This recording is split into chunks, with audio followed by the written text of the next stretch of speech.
নারীর বিরুদ্ধে ভিডিও দেওয়াটা বন্ধ কর। অসভ্য বেয়াদব নারী কোথাকার। শুয়েছিলাম লেপের ভিতরে আন্ডা বাচ্চা নিয়ে, তোর ভিডিও দেখে গায়ে আগুন ধরে গেল, উঠে বসলাম, শুয়ে থাকাটা আর সম্ভব হইলো না। তুই ভিডিওতে কি বলছিস? নারীরা রোজগার করলে সংসার ছাড়ার চেষ্টা করে, আর ছেলেরা রোজগার করলে সংসার গড়ার চেষ্টা করে। তা আগে তোকে বলি, অসভ্য বেয়াদব নারী, তুই যদি নারী হয়ে নারীকেই সম্মান করতে না পারিস, তাহলে এই পুরুষ সাজিত সমাজের পুরুষরা তোকে কি করে সম্মান করবে?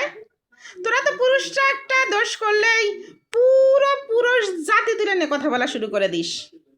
আর তোর মতো আরো অনেক মহিলা কন্টেন্ট ক্রিয়েটার আছে, ইদানিং দেখছি নারী হয়ে নারীর বিরুদ্ধে বিভিন্ন কথা বলে ভিডিও দিস। তা তোদের ভাইরাল হওয়ার এতই নেশা যে নারী হয়ে নারীর বিরুদ্ধে ভিডিও দিতে হবে? নিজেদেরকে আগে সম্মান করতে শিখ, তারপরে অন্যের কাছে সম্মান আশা করিস। আর নারীরা রোজগার করে বলেই সংসার ছাড়ে না। নারীরা সংসার ছাড়ে কখন জানিস?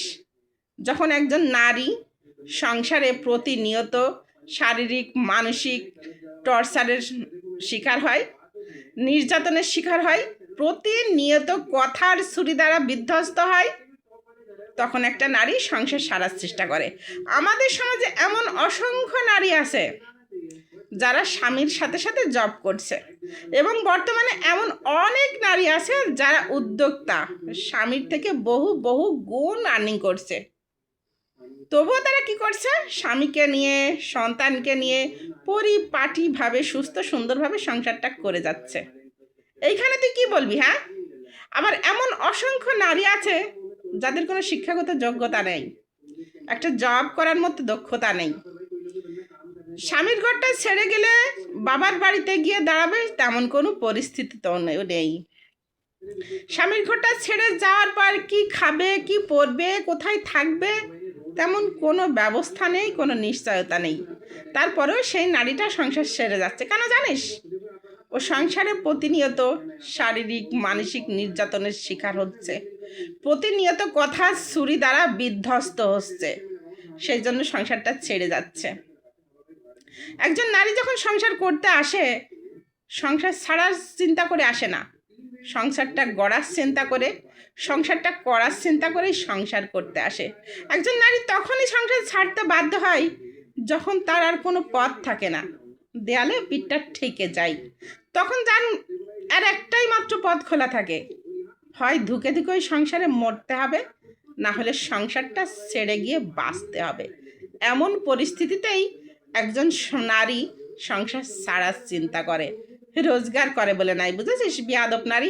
আচ্ছা, তোকে তো দেখে মনে হয় তুই বিবাহিত না। তুই যদি বিবাহিত হইস বা তোর যখন বিয়ে হবে, তুই নিশ্চয়ই সংসারটা ছাড়ার চেষ্টা করবি, কারণ তুই রোজগার করিস। আর যেসব ভাইরা এই আপুদেরকে বিয়ের কথা ভাবছেন, তারা যদি বিবাহিত না হয়ে থাকে, তাহলে একটু ভেবে চিনতে বুঝে শুনে বিবাহ করবেন, কারণ তারা আবার রোজগার করে। বিয়ের পরে তো সংসারটা ছাড়ার চেষ্টা করবে, গড়ার চিন্তা নয়, গড়ার চেষ্টাও নাই।